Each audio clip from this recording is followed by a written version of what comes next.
woman. Next Don't thing. watch it. Soul time. So Soul also came out. Soul has quite good reviews. Soul is good. I liked it. I liked it a lot. Solid. Not my favorite Pixar movie. Pixar's been kind of hit and miss lately. It didn't really make me want to cry. That freaking what was the one where they did Good Dinosaur? No, Onward and The Good Dinosaur were bad. Onward Onward I think was okay. Bad. Onward was good until the ending.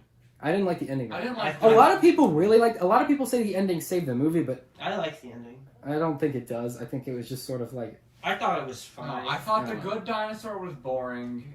Good Dinosaur is bad. Good Dinosaur is objectively bad. Universally just not. The effects incredible. Great animation. You could have showed me a clip from that movie, and I would have believed that was real. Except for the actual. Except for the dinosaurs. The dinosaurs were completely out of place. But the rest of everything else, I would have. You told me that was real. I would have been like, yeah, that's a real mountain. Pixar's been looking incredible lately.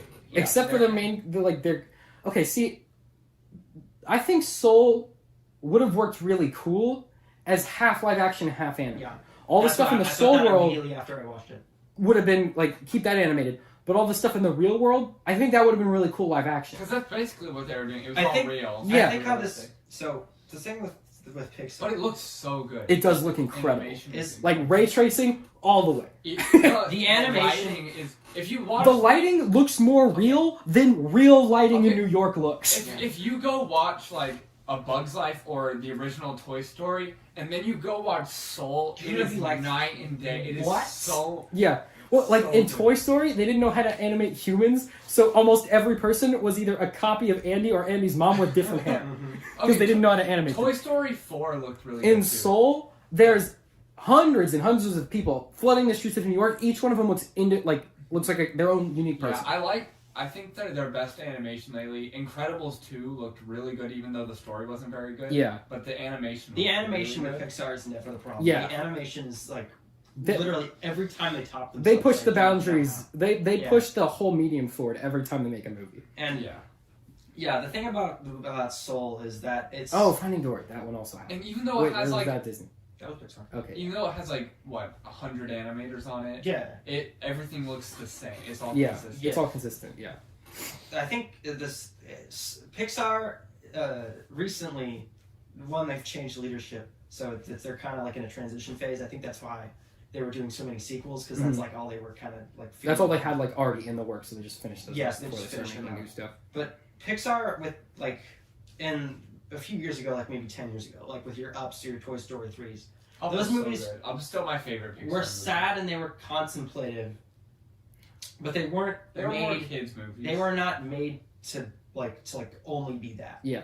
The thing with Soul is it's so like the meaning of life. Yeah. Is literally what the movie is about. It's about a man teaching us like an unborn soul what life is all about and why life is worth living. It's basically the gist of the story. So it's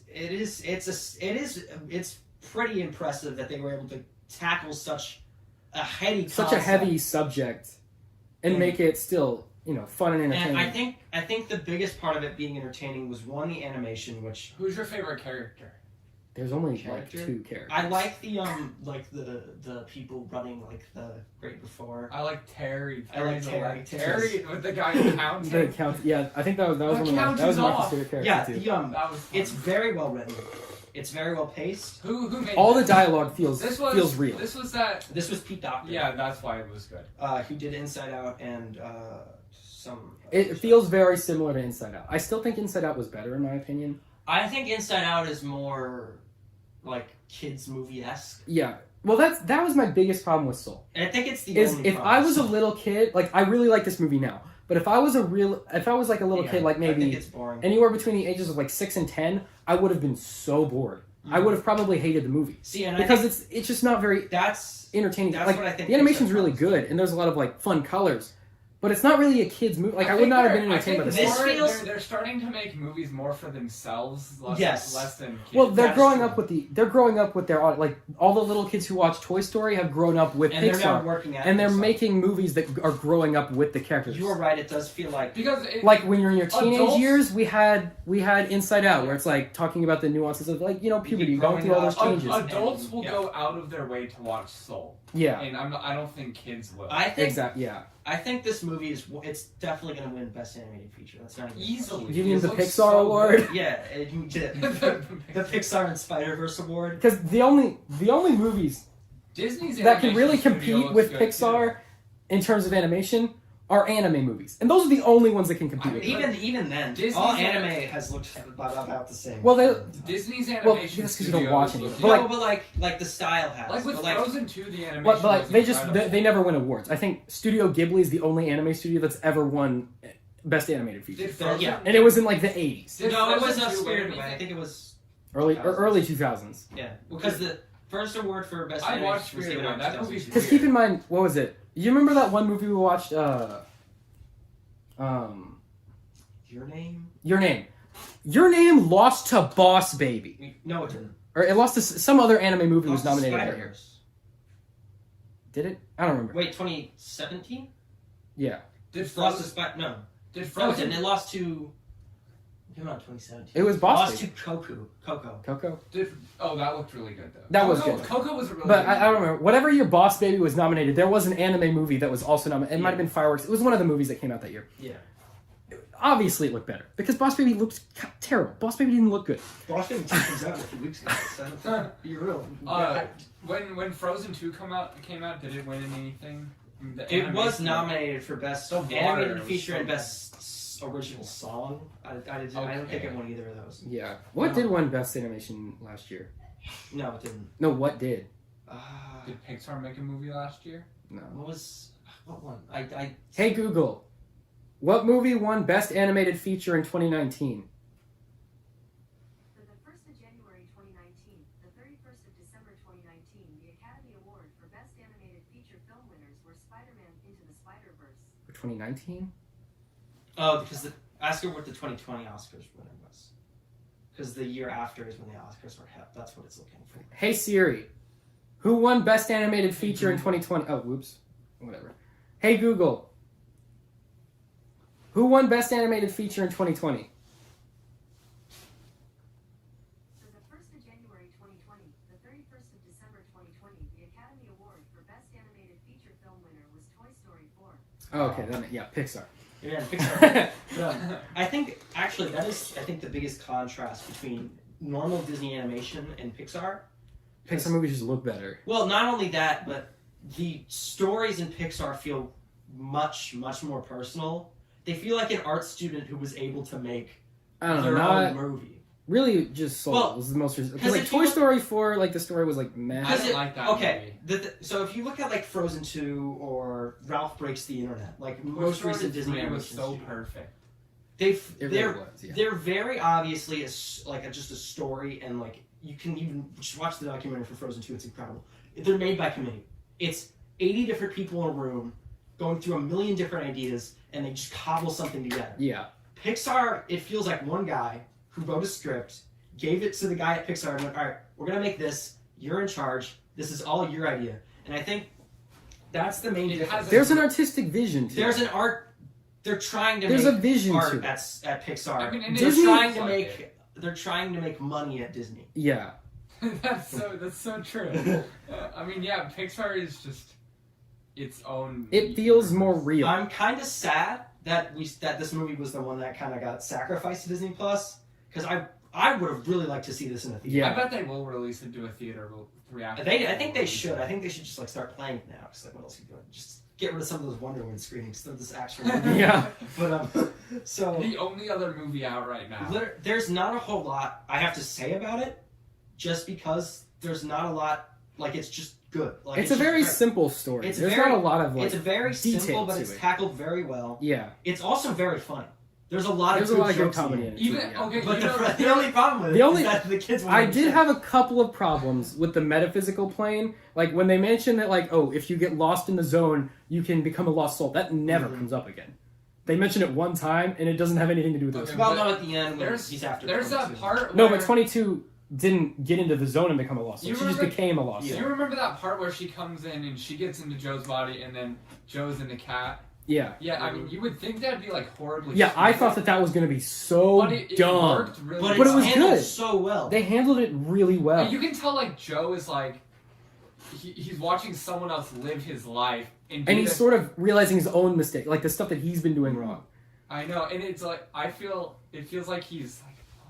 Yeah, and when that guy's like, like when he talks to when he talks to the barber, it's like, hey, how come we never talked about your life before? He's like, you never asked. Talking about jazz. Talking about jazz. Yeah. I'm like, and Joe was like, and like as soon as they did the body swap thing, I was like, ugh. Yeah, I know exactly where this is going. Because I saw the trailers and I was like, is this where they're going?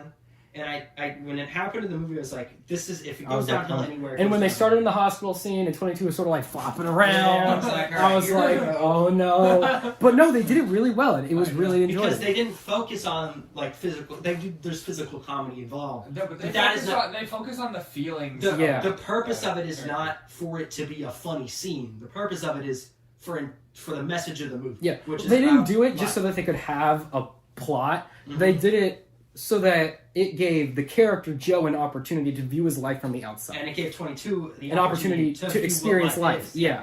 And like Joe was just focused on the entire time getting his life back so he could play jazz. And then he actually does it and he's like, wow, this really wasn't. He's like, I feel the same way I did before. And then there was that great quote from the fake jazz lady who was like, the young fish asked the older fish, like, I want to be in the ocean. He's like, you're in the ocean. And the fish is like, no, this is water. It's like, that was a good quote. Yeah. Yeah. So, but then at the end, like, you kind of realize he's just gonna start exploring his life. And yeah, he's gonna start. Living basically. Speaking of jazz, I think the best part of this is the music. The music is great. The music was incredible. The score and both the jazz stuff is both. Like, I think this should get nominated for best. Something music score. related. Who did the score? I don't remember, but it's. I know the person who played Riri Williams was a Harvard. Harvard John teacher. Baptiste and Trent Reznor and Atticus Ross. Yeah, so there's three guys, and I think there was a different guy who did all the jazz compositions, but that's probably this guy. He's a jazz artist. Oh, is he? He's the guy who does jazz. I know. I think they're supposed to score some other stuff this year, and I'm like, I'll do that. I'll watch that. We'll play this and just so it doesn't die on us. Keep talking. But yeah, it's an incredible film. I think obviously you should watch it. Like, it's everything that came out of Christmas. Don't watch Wonder Woman. Watch this movie twice. Three things. This movie's a lot shorter. It's a lot shorter. Yeah. Maybe you maybe watch the three. Well, that's another. They didn't draw it out. They told the story they wanted to tell, and they finished it. I mean, generally, like animated features are shorter just because it takes so much time. Now it feels real tight. Yeah, like it's they very keep what compact. they need. There's not a lot of wasting time. Now I was a little disappointed with the fact that they sent Joe back to live. Like, I think it would have been more impactful if he did die. No, they couldn't. Well, I don't. They couldn't have done the funny bit where they're like, "Hey, Terry, look over there." I see. Oh yeah, that was the best. That was the best joke in the entire movie. Honestly, it was. But no, but I liked how he got to go back and he walks out. The last scene isn't him like walking out his front door. It's just I think it was like kind of reassessing. Just looking around at the things around. I think it is more impactful that he did go back because the lessons that he has a chance to like he can now actually apply the lessons. He learned all this stuff and then they're like, "Now you're dead now," and then 22 just gets to go live. Yeah. I thought it was funny. I mean, how she was like one of the super earliest souls, and she becomes. Well, no, because that's not even true. Because I don't know if you guys noticed this, but like when they're talking at the very beginning, you know that one lady that turns into the horse thing with a butt hand. One of the souls that she's talking to and guiding is soul 16. Yeah, it doesn't. So I don't think the numbers actually correspond. No, because you remember originally they wanted her to be like 22 billion something. Yeah. But then they're like 22 is a lot shorter and easier to say instead of saying 22 billion every time. So they did it solely because it was just easier to say. Yeah. I think it would have been. I think that would have. And they sort of imply that that's the case because she's had like Aristotle, like all these like really old people. They sort of implied that she's been around for a long time. But because at the beginning the other one is getting Soul 16, it's like... Yeah. I thought it was a little stupid that they were all called Jerry. Yeah. I don't think that was a joke that didn't really work. I think if they were going to do that, they should have made them all like the same thing. They kind of were. Yeah, but I liked But they all had different shapes and personalities. I liked how Terry was different. I like how Terry was the only one that was different, and he was like a weird shape, and he was the only one that desired like physical things. Yeah. He was like, I want this trophy that I made. So speaking of the way that they're animated is also really cool. Oh, yeah. That was really cool. The way they sort of like bend and fold into each other, and they're like flat on this 3D plane. Yeah, that's cool too. Yeah, it feels like a movie where it was a script for a live action movie, and then they turned it animated. Yeah, because most of it is like in the real world. I think all this stuff in the real world, if it was live action, it would have been exactly the same, except for the cat. I don't know if they did the cat. It would have been like Garfield or like. It would have been like the cat from Miss Marvel, like where it's like a CGI cat, but it just behaves like a cat. It would have felt like the Bill Murray Garfield movie, because you would have had to have it animated. Yeah. So no, you would be like it'd be like Call of the Wild, but he would be talking. Yeah. So I'm kind of glad that it was animated. Glad it is animated. Just for the sake that we didn't have a CGI just cat. It also helps that it's animated just so that consistency between the real world and like the Great Before. Yeah. It helps. Yeah, because they would have had to make the Great Before realistic. Yeah, and Disney does have a problem with their movies that do feature black characters. A lot of times they don't stay a human. Like with the Princess and the Frog, like they had this black princess, and for the whole movie she's a frog. Like this one, I was sort of concerned that they were going to do that again, but no, they actually did spend most of the movie in the real world with the actual human guy. See, this is how you make a movie like with a diverse cast. You make it a good movie first, instead of trying to just shoehorn in all this stuff. It was the story. It was a story about those characters instead of putting these characters into a story and then just sort of making up a story for them to be. It felt like a story about something that. It was a story about them instead of a story with them. I think it was about a character that could very well have existed. I think that's the biggest problem with modern comic book movies. It felt like a real characters, person. and you have to. You make a story for the character to be in, throw them into instead of writing a story about the character. I mean, Joe felt like a person, someone that you could have known. Like you actually know. Like you could go to a coffee shop and you could run into Joe and be like, "Hey Joe, how's the band going? What are the kids in school like? What's going on in your life? I saw you got a piano in your bedroom and a cello also. Do you also play the cello?" One of the good scenes was near the beginning when they offer him the full-time teaching job, and he's like... He sort of like begrudgingly accepts it. No, because it was like, this is how I know my dream is really dead. Yeah. If I take this.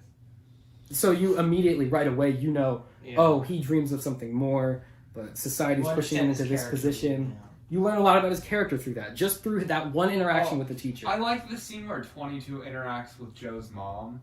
Yeah. That whole scene with the confrontation. Mm-hmm. And I like how like Joe is sort of talking, like as the cat, but then like it's sort of the camera pans behind the mom, and then it's just Joe is just talking, and the cat's just sort of there. Because 22 still has all of his like memories and experiences. Yeah. So she's kind of expressing how Joe Which does really raise the question: does Joe like not remember anything because he's in the cat body that doesn't have any of his memories, or do his memories transfer over? It doesn't really matter. It's just like definitely watch this. Definitely watch this if you have Disney Plus because it's $7 and what else are you doing with it? It was free. They didn't charge you that. They didn't charge. Premiere fee. They should have charged me for this one. I would have paid. Yeah, honestly.